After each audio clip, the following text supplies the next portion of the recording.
লেবাননের সশস্ত্র গোষ্ঠী হিজবুল্লাহর সামরিক সক্ষমতা ইসরায়েলের বড় ধরনের আঘাতের পাশে থাকার আশ্বাস দিল প্রতিবেশী দেশগুলোর একাধিক সশস্ত্র গোষ্ঠী। কয়েক হাজার যোদ্ধা হিজবুল্লাহর হয়ে লড়াইয়ে প্রস্তুত রয়েছে বলে জানিয়েছে হুতিরা। সেনা ও অস্ত্র সরঞ্জাম নিয়ে পাশে থাকার ঘোষণা দিয়েছে ইরাকের সশস্ত্র গোষ্ঠী কিতাইব হিজবুল্লাহ। ইসরায়েলের হামলায় আহত লেবানিজদের চিকিৎসা সহায়তার কথা জানিয়েছে প্রতিবেশী জর্ডান। ডাইনিং জুড়ে সৌন্দর্যের পাহাড়, Italiano Opel glass, timeless elegance.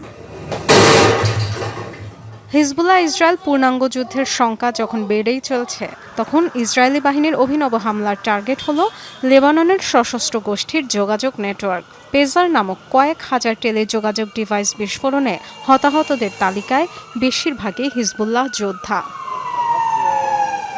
Beirut ও অন্যান্য স্থানে হামলার জবাবে হিজবুল্লাহর সাথে কাঁধে কাঁধ মিলিয়ে লড়তে চায় ইরাকের কাতাইব হিজবুল্লাহ। লেবাননে যোদ্ধা ও অস্ত্র সরঞ্জাম পাঠানোর ঘোষণাও দিয়েছে ইরান সমর্থিত গোষ্ঠীটি। শেষ পর্যন্ত হিজবুল্লাহর সাথে থাকার প্রত্যয়ও জানিয়েছে। হিজবুল্লাহর পাশে থাকার ঘোষণা দিয়েছে ইয়েমেনের সশস্ত্র গোষ্ঠী আনসারুল্লাহ রেজিস্ট্যান্স মুভমেন্ট বা হুতিরাও। জানিয়েছে লেবাননে কয়েক হাজার প্রশিক্ষিত যোদ্ধা পাঠাতে প্রস্তুত তারা। এক বিবৃতিতে হুতির মিডিয়া বিষয়ক ভাইস প্রেসিডেন্ট নাসের আল-দিন বলেন, ফিলিস্তিনের প্রতিরোধে যেভাবে তারা সমর্থন দেন একইভাবে দাঁড়াবেন হিজবুল্লাহর পাশেও। গাজা ও পশ্চিম তীরে আগ্রাসন বন্ধ না হওয়া পর্যন্ত ইসরায়েল বিরোধী অভিযান চালিয়ে যাওয়ার হুঁশিয়ারিও দিয়েছে হুতি।